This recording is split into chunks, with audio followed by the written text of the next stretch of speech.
फिलहाल मैं आपका रिवाइज कर रहा हूँ। मैंने आपको ई ओवरव्यू ऑफ ई सिक्योरिटी के बारे में थोड़ा बहुत जिक्र किया था, यानी कि फ्री फ्रॉम डेंजर। सिक्योरिटी का मतलब ही है फ्री फ्रॉम डेंजर, और उसके कई सारे रिनेम वर्ड्स हैं जिसको secure, safe, protected, intact, guarded, shelter, undamaged वगैरह कह सकते हैं। किसी भी ऑर्गेनाइजेशन को सिक्योर करना है तो आपको मल्टी लेयर पे, यानी कि कई सारे लेयर पे सिक्योरिटी रखना चाहिए, जैसे कि फिजिकल है, पर्सनल है, ऑपरेशनल है, नेटवर्क है, इंफॉर्मेशन है, इलेक्ट्रॉनिक है वगैरह। वायलेशन के कई सारे एग्जाम्पल्स मैंने आपके स्क्रीन के सामने रखे हैं, जो आपने पहले भी पढ़े हैं और आप भी आज देख रहे हो। तो ये भी एक वायलेशंस के कई सारे प्रकार हैं जो आप देख रहे हो। वायलेशंस के कई सारे प्रकार क्यों हमने पढ़े, इसलिए कि वायलेशन हम सिक्योरिटी में कैसे और किन प्रकार से कर सकते हैं, और ये वायलेशन को प्रिवेंट करने के लिए हमको सिक्योरिटी बढ़ानी चाहिए, सिक्योरिटी को अच्छी तरह से देखना चाहिए। तो ये चीज हो रही है, कई सारे इंस्टीट्यूट में सिक्योरिटी का इश्यू होता है और वो सिक्योरिटी का इश्यू हमको सॉल्व करना पड़ता है। नाउ ये जो सिक्योरिटी है उसको समझने के लिए आपको दो चीज समझ में रखना चाहिए। तो आपको उसको मैनेजरियल प्रोसेस होती है, उसको सेफ गार्ड करना चाहिए, चाहे वो आपका हार्डवेयर, सॉफ्टवेयर, डेटा, सबको भी आपको प्रोटेक्ट रखना है। साथ में जब आप किसी चीज को प्रोटेक्ट करने जाते हो तो उसका फिजिकल एसेट्स भी प्रोटेक्ट कीजिए, उसका डेटा या सॉफ्टवेयर को भी प्रोटेक्ट कीजिए, आपका पर्सनल चीज को भी प्रोटेक्ट कीजिए, और इवन आपको किसी के साथ ट्रस्ट हो वैसा काम कीजिए। यानी कि सिक्योरिटी का मकसद ही यही होता है कि ये सारा चीज आपके वहां पे अच्छी तरह से कंप्यूटर सिक्योरिटी में मिले। हमको प्रोटेक्ट रखना है हमारी सिस्टम को इनसाइडर से एज वेल एज आउटसाइडर से। साथ में हम ई सिक्योरिटी वर्ड को इंटरनेट सिक्योरिटी भी कह सकते हैं, साइबर सिक्योरिटी भी कह सकते हैं, और आईटी सिक्योरिटी भी कह सकते हैं, और कई सारी जगह पे उसका अनऑथोराइजेशन ना हो उसका ध्यान रखना पड़ता है। तो ई सिक्योरिटी का दो ही पहलू होता है। पहला पहलू है इंफॉर्मेशन सिक्योरिटी, जिसको CIA मॉडल के साथ चल रहा है, और नेटवर्क सिक्योरिटी, जहां पे आपको नेटवर्क को प्रोटेक्ट करना है। इसके एडवांटेज भी है और आपका इसको इंपॉर्टेंस भी समझना चाहिए कि क्यों हम इस सिक्योरिटी को फॉलो करते हैं। बाद में हमारा कंप्यूटर सिक्योरिटी का डेफिनेशन आया, जिसका NIST कंप्यूटर सिक्योरिटी हैंडबुक में मेंशन किया गया है।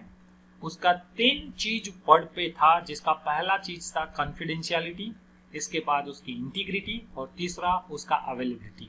और उसकी चीज के बारे में हमने सोचा था कि डेटा कॉन्फिडेंशियल होना चाहिए, आपकी प्राइवेसी भी इंपॉर्टेंट है।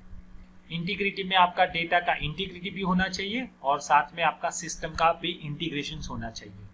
अवेलेबिलिटी में उसकी जरूरत हो तब उसका ऑथोराइज पर्सन को उसका सर्विस मिलना चाहिए, उसके लिए भी अवेलेबिलिटी को चेक करना चाहिए।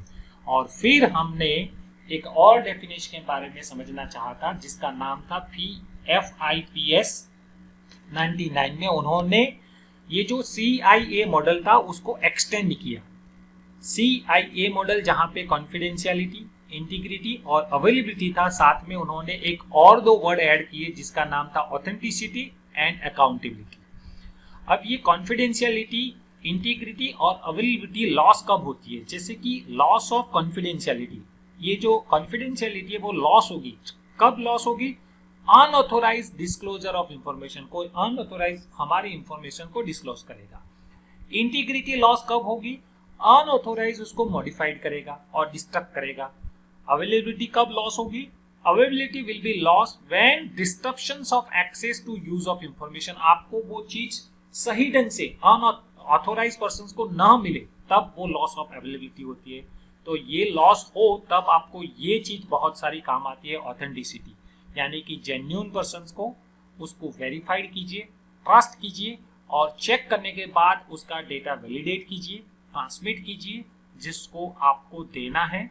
जो पर्सन आपका ऑथोराइज है उसको सही ढंग से आपका डेटा मिलना चाहिए और सही ढंग से उसका यूज होना चाहिए, जैसे कि आधार कार्ड जो आप अभी फिलहाल यूज कर रहे हो।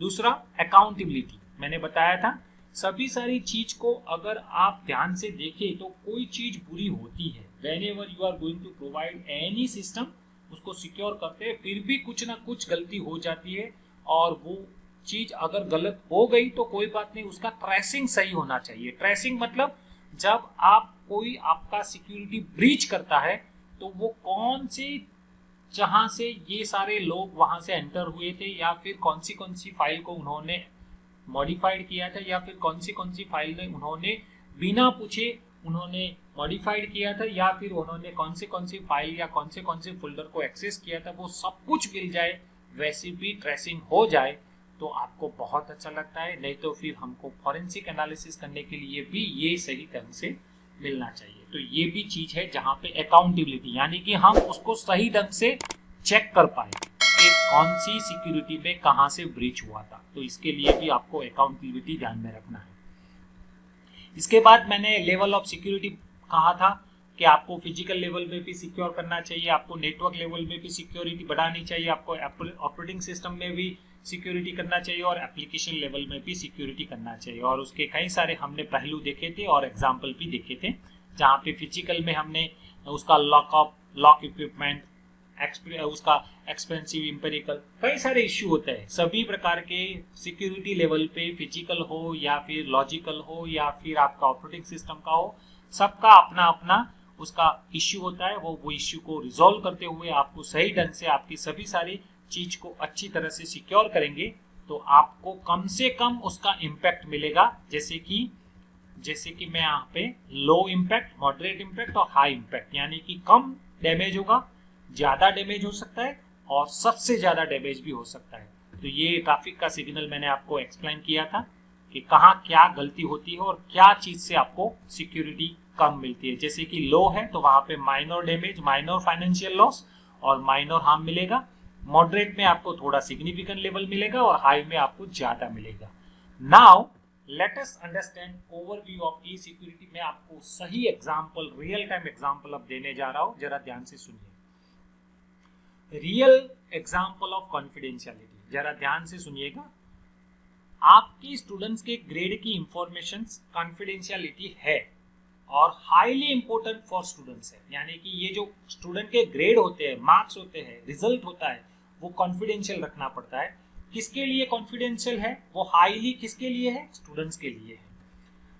जैसे कि एग्जाम्पल के तौर पे मैं देखूं तो यूनाइटेड स्टेट के अंदर ये जो सारी इंफॉर्मेशन है वो कौन मैनेज कर रहा है? Family educational rights and privacy act, उसका एक्ट बनाया गया है, उसका एक लॉ बनाया गया है कि ये सारी जो चीज होती है स्टूडेंट्स के ग्रेड की इंफॉर्मेशन, वो कौन हैंडल करेगा, वो कौन मैनेज करेगा? तो family educational rights and privacy act, ये उसका फैरपा, ये जो फैरपा है वो आपके स्टूडेंट्स के रेगुलेटेड इंफॉर्मेशन को मैनेज करता है। अब क्या होता है जरा देखिए, ये जो इंफॉर्मेशन है ग्रेड वाली इंफॉर्मेशन, वो किसको देख सकते हैं, कौन कौन लोग उसको एक्सेस कर सकते हैं?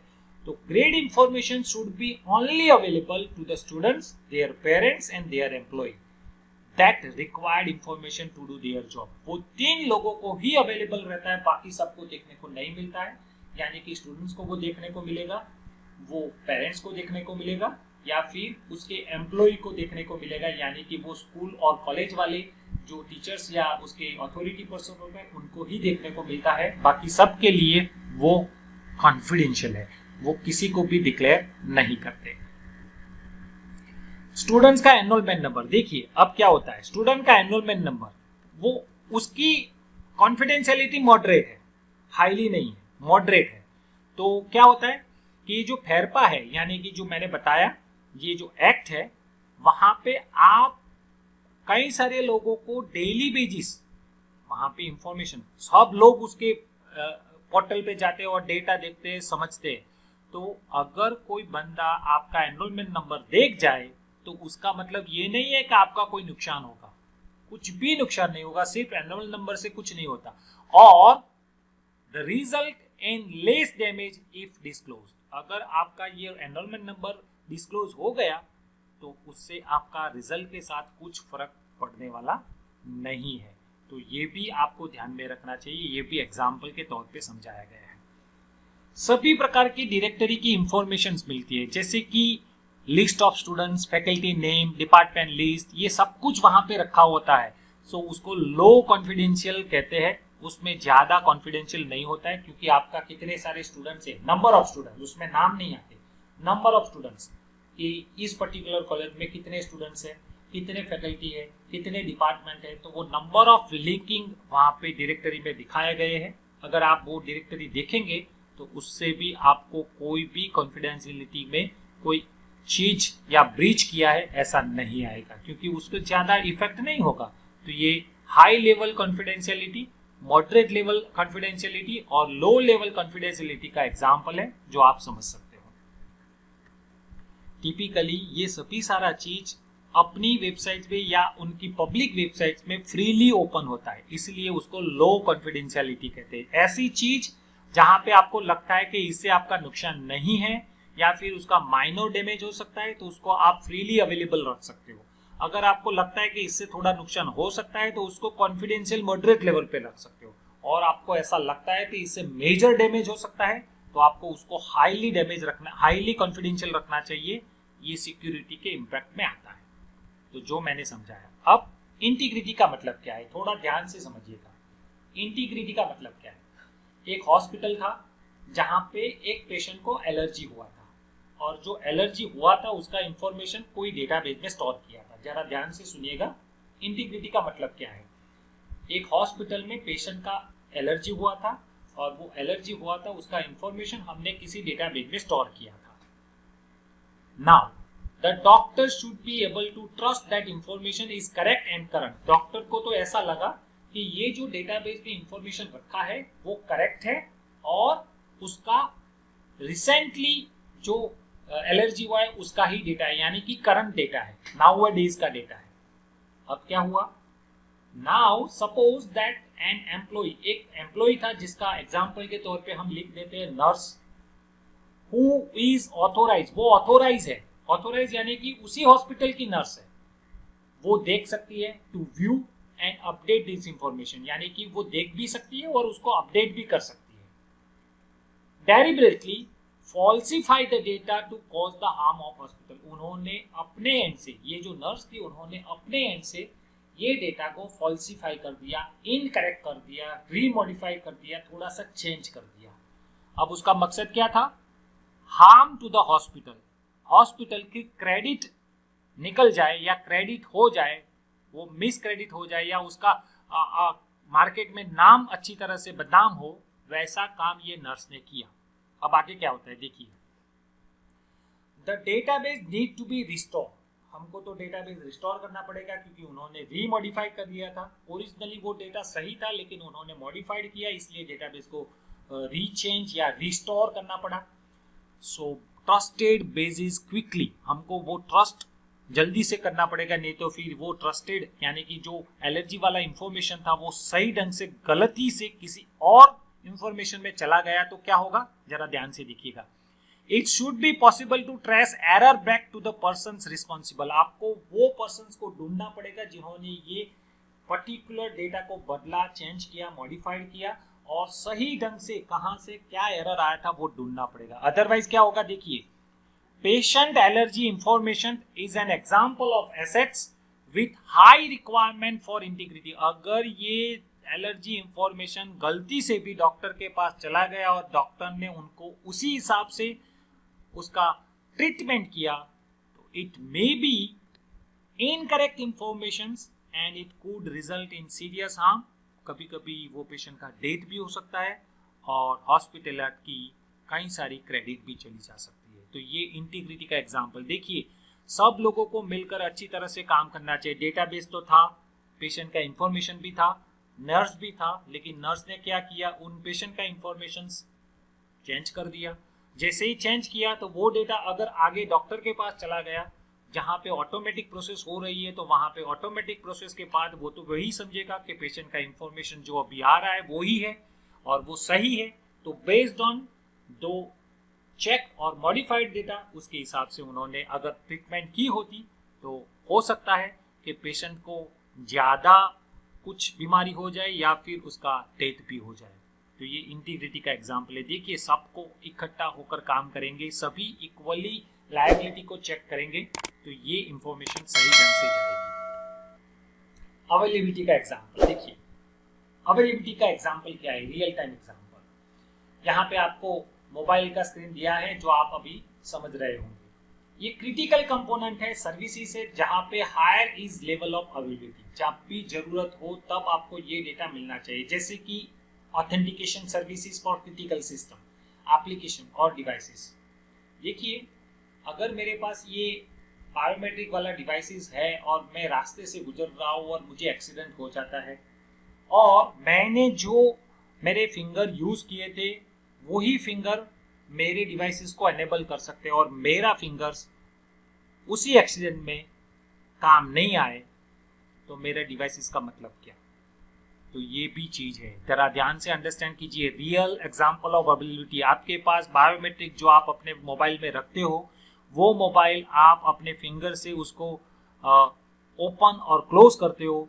अगर एक्सीडेंट के वक्त अगर वो थंब या फिर आपके फिंगर्स काम के नहीं रहे तो आपका डिवाइसेस भी आपके लिए काम का नहीं रहेगा। तो ये भी आपको ध्यान में रखना चाहिए। सिक्योरिटी बढ़ानी है, लेकिन सिक्योरिटी आपके लिए जब जरूरत हो तब उसका यूज कर सके वैसा भी रखना है। So interruptions of services result inability for customer. अगर जब इंटरप्शन आता है तो वो इनएबिलिटी कस्टमर हो जाता है, जब उसकी जरूरत है तब उसको मिलना चाहिए। जैसे कि loss of service translate large financial loss in loss employee productivity and potential customer loss. जैसे कि आपको अगर कोई अंग्रेजी में या फिर आपके पास अगर कोई ट्रांजेक्शन्स हो रहा हो वो सिर्फ और सिर्फ इंग्लिश लैंग्वेज में हो रहा हो और आपको मालूम ही नहीं है इंग्लिश लैंग्वेज का मतलब क्या है, या फिर इंग्लिश लैंग्वेज का आप मतलब नहीं समझते हो, तो हो सकता है आपको फाइनेंशियल लॉस ज़्यादा हो जाए या फिर आपकी प्रोडक्टिविटी कम हो जाए। क्योंकि जब आप पर्टिकुलर चीज़ को अंडरस्टैंड नहीं करते हो तो आप उसको इग्नोर करते हो या फिर उसको एक्सेप्ट कर लेते हो जो भी ये होगा या देखा जाएगा, तो वहाँ पे आपका लॉस होने का चांसेस बढ़ जाता है। तो ये अवेलेबिलिटी भी आपको अंडरस्टैंड करनी है और उसको समझना है। फिर उसके प्रिंसिपल आते हैं। प्रिंसिपल क्या है? तो ऑथेंटिकेशन प्रिंसिपल नंबर 1, आपकी जितने भी सारे ऑनलाइन यूजर है सबका ऑथेंटिकेशन होना चाहिए, यूजर नेम पासवर्ड होना ही चाहिए, उसको सिक्योर भी करना चाहिए। दूसरा, उसको प्रोटेक्ट रखिए, यानी कि किसी का यूजर नेम और पासवर्ड, अगर पासवर्ड आप डेटाबेस में स्टोर करते हो तो वो भी आप भी नहीं देखेंगे एज अ एडमिन, उसको भी प्रोटेक्ट रखना चाहिए। क्योंकि अगर आप देख लेंगे तो मे बी शायद कल या परसों या नरसों आप भी उसका यूजर नेम पासवर्ड यूज करना चाहे या फिर उसका यूज करने को थोड़ा मन हो जाए, तो ये भी सही नहीं है, क्योंकि वहां पे प्राइवेसी का आपका दुरुपयोग कर रहे हो या प्राइवेसी उनको नहीं मिल रही है। ओपननेस, यानी कि जहां पे आपको मल्टीपल सिक्योरिटी टेक्नोलॉजी दे रहा हो वहां पे आपकी वेंडर ओपननेस होनी चाहिए। वेंडर ओपननेस यानी कि जो चीज आप एक्स वेंडर के साथ ले रहे हो क्रिटिकल यूजर नेम पासवर्ड वाली, वो चीज आप जेड वेंडर से भी ले सकते हो और फिर अदर वेंडर से भी ले सकते हो, लेकिन वो उसकी टेक्नोलॉजी का स्ट्रक्चर, उसकी मैथोडोलॉजी का स्ट्रक्चर सही सेम होना चाहिए, जिसके कारण आप नंबर ऑफ वेंडर से भी जितनी भी टेक्नोलॉजी यूज कर रहे हो वो सही हो या उसका मतलब सही हो और उसका यूज आप सही ढंग से कर पाओ। जैसे कि ये चीज CIA मॉडल, यानी कि कॉन्फिडेंशियलिटी, आपका इंटीग्रिटी और अवेलेबिलिटी, ये सही होना चाहिए। इसके बाद उसके कई सारे एट्रीब्यूट्स आते हैं जिसमें मैं कहना चाहता हूँ कॉन्फिडेंशियलिटी क्या है, इसके साथ इंटीग्रिटी क्या है और इसके बाद अवेलेबिलिटी क्या है। तो ये सारी चीज वहां पे ध्यान में रखकर चलना है। कॉन्फिडेंशियलिटी इसलिए रखते हैं कि कहाँ पे आपका मेथड का, आपका डेटा का, आपका इंफॉर्मेशन का अनऑथोराइज पर्सन उसको ले ना जाए, अनऑथोराइज पर्सन उसको डिस्क्लोज ना करे। इंटीग्रिटी का मतलब ये है कि आपको मैलिशियस यूज ना हो, कोई आकर आपका मॉडिफिकेशन ना कर जाए, कोई आपका डिस्ट्रक्शन ना कर जाए, और अनऑथोराइज पर्सन 100% आपका डेटा को मिसयूज करने के लिए रेडी होते हैं। अवेलेबिलिटी का मतलब ये है कि आप जब की जरूरत हो तब आपका डेटा आपको मिलना चाहिए। अगर आपकी जरूरत हो और वहां पे आपका डेटा अवेलेबल नहीं होगा तो उसका कोई मतलब नहीं है। तो ये एग्जाम में आपका क्वेश्चन आ सकता है, जिसको हम CIA ट्रायंगल मॉडल कहते हैं। C का मतलब कॉन्फिडेंशियलिटी, I का मतलब इंटीग्रिटी और A का मतलब अवेलेबिलिटी को अंडरस्टैंड करना है। अब ये सभी सारे लेयर्स पे काम करते हैं। अगर आपने देखा होगा OSI मॉडल, नेटवर्क के अंदर OSI मॉडल होता है, तो OSI में 7 लेयर्स होते हैं। तो जो 7 लेयर होता है उसमें जो एप्लीकेशन लेयर है, ट्रांसपोर्ट लेयर है और नेटवर्क लेयर है, उसके अंदर सिक्योरिटी सबसे ज्यादा होनी चाहिए, because of different approach is needed for different level of security. जैसे कि यहाँ पे मैंने बताया कि सभी प्रकार के प्रॉन्स एंड कॉन्स यानी कि एडवांटेज और डिसएडवांटेज आपको इन 3 लेयरों में रखना चाहिए। ये 3 लेयर क्या है? एप्लीकेशन को सिक्योर करने के लिए, ट्रांसपोर्ट को सिक्योर करने के लिए और आपके नेटवर्क को सिक्योर करने के लिए, और ये सभी सारे लेयर आपको OSI मॉडल में मिलेंगे। तो यहाँ पे उनके एडवांटेज और डिसएडवांटेज मैंने रखे हैं, जहाँ पे आप अंडरस्टैंड कर सकते हो कि आपको कौन से लेयर पे क्या रखना चाहिए। जैसे कि एप्लीकेशन लेयर की बात हो रही हो, अगर आप एप्लीकेशन लेयर की बात कर रहे हो तो उसका इम्प्लीमेंटेशन उसके एप्लीकेशन के अंदर ही करना चाहिए, बाहर नहीं। क्योंकि एप्लीकेशंस अगर वो हाईएस्ट लेवल पे सिक्योर रहेगा, जैसे कि प्रॉक्सी से, आपका फायरवॉल से, तो वो सही ढंग से कंट्रोल कर पाएगा और आपकी डेटा को सिक्योर कर पाएगा। अगर वो सही नहीं है तो क्या होगा, देख लीजिए, डेटा कैन बी स्नीफ और एनालाइज। अगर आपने डेटा जो आपके एप्लीकेशन में स्टोर कर रहे हो वो कोई पर्सन आकर देख सकता है, कोई पर्सन आपको उसको एनालाइज कर सकता है, तो फिर आपका डेटा का मतलब ही नहीं रहा। यानी कि एप्लीकेशन के अंदर आपका कोई यूज कर रहा है फिर भी आपको दिख रहा है। जैसे कि आप मोस्टली टाइम जब आप अपना प्रोजेक्ट बनाते हो तो आप गेट मेथड का यूज करते हो, तो उसका मतलब क्या, आपका जो डेटा सबमिट कर रहे हो वो तो आपके URL में दिख रहा है। तो अगर आप ऐसा करते हो और वहां पे अगर सेंसिटिव इंफॉर्मेशन है जो कोई पर्सन देख रहा है तो उसका मतलब ही कोई नहीं है, तो आपको ये ध्यान में रखना चाहिए। इसके बाद ट्रांसपोर्ट लेयर की बात आती है। ट्रांसपोर्ट लेयर में क्या होता है कि जब आप किसी चीज को ट्रांसपोर्ट करते हो, एक जगह से दूसरी जगह भेजते हो, तो वहां पे भी आपका ये लेयर सिक्योर होना चाहिए। जैसे कि उसका नेटवर्क एड्रेस ट्रांसलेशन या फिर उसका IP एड्रेस वो सही ढंग से कंट्रोल करना है। जैसे कि मैं कह रहा हूँ कि TCP और UDP नाम के 2 प्रोटोकॉल आपके ट्रांसपोर्ट लेयर में होते हैं। ये ट्रांसमिशन कंट्रोल प्रोटोकॉल है और ये यूजर डेटाग्राम प्रोटोकॉल है। तो इन दोनों का मतलब कहाँ और कैसे यूज करना है वो भी आपको ध्यान में रखना है, और उसी हिसाब से आपका ट्रांसपोर्ट लेयर प्रोटेक्ट करेंगे। नहीं तो middle man attack, man in the middle attack हो सकता है। ये सभी सारे प्रकार के जो अटैक है वो मैं दिखाने वाला हूँ, लेकिन ये लेयर आपका सही ढंग से सिक्योर होना चाहिए। लास्ट में आपका नेटवर्क लेयर सिक्योर होना चाहिए, जहां पे आप सभी प्रकार के प्रोटोकॉल को यूज कर रहे हो। अगर आप ये प्रोटोकॉल को यानी कि ये लेयर को आप सही ढंग से सिक्योर नहीं करेंगे तो मालूम नहीं आपका नेटवर्क का एड्रेस, आपका ट्रांसलेशंस, आपका प्रॉक्सीज, आपका फायरवॉल का कॉन्फ़िगरेशंस, वो सब कुछ वो कंट्रोल कर सकता है, और आपके सभी प्रकार के जितने भी पैकेट्स आप सेंड कर रहे हो from one source address to another destination address, वो सभी प्रकार के पैकेट्स को भी वो मॉडिफाई करने के लिए अटैकर रेडी होता है। तो ये 3 लेयर को अगर आप सही ढंग से सिक्योर करेंगे तो 100% श्योर आपका सिस्टम बहुत सिक्योर हो जाएगा। तो ये अटैक के बारे में मैं आपको दिखा रहा हूँ, देख लीजिए ये अटैक। ये फिलहाल हैप्पी इंडिपेंडेंस डे कैसे हुआ था वो मैं दिखाता हूँ। ये डॉन टीवी है, पाकिस्तान का डॉन टीवी, आप यहाँ पे लोगो देख रहे हो, और ये डॉन टीवी जो लोगो था उसके अंदर हमारे ऐसे कई सारे लोग हैं जो अटैक करते हैं। उन्होंने हमारे नेशनल फ्लैग को उसकी चैनल की लाइव स्ट्रीमिंग के अंदर उसकी एडवर्टाइज चल रही थी, उसके बीच में हमारा जो अटैकर है उन्होंने हैप्पी इंडिपेंडेंस डे के मैसेज के साथ ये हमारा नेशनल फ्लैग को वहाँ पे उनके टीवी के अंदर डिस्प्ले किया था। तो ये सारे अटैक देख लीजिए। ये डॉन टीवी सबसे ज़्यादा यूज होने वाला ब्रॉडकास्टिंग चैनल है पाकिस्तान के अंदर, फिर भी यहाँ से किसी और ने उनका चैनल हैक किया और ये नेशनल फ्लैग उनके लाइव स्ट्रीमिंग चैनल के टीवी के अंदर डिस्प्ले कर दिया था। तो ये अटैक हो सकता है। तो ऐसे कई सारे अटैक भी धीरे धीरे हम समझेंगे, और ये सिक्योरिटी का लूपहोल्स है। देखिए लाइव चैनल के अंदर किसी का एडवर्टाइज और ऐसे ही मैसेज छोड़ देना वो कोई छोटी सी चीज नहीं है। तो ये मैं बताना चाहता था।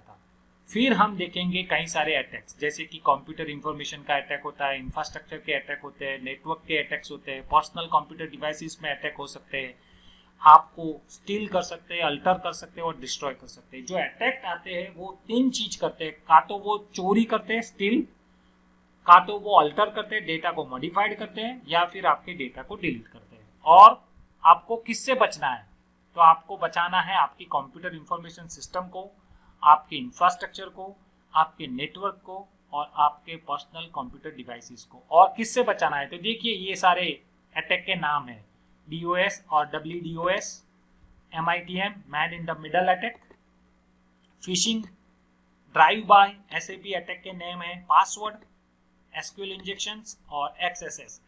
इससे भी कई सारे अटैक के नाम हैं, लेकिन अभी फिलहाल मैं ये स्क्रीन को इतना ही दिखा सकता हूँ।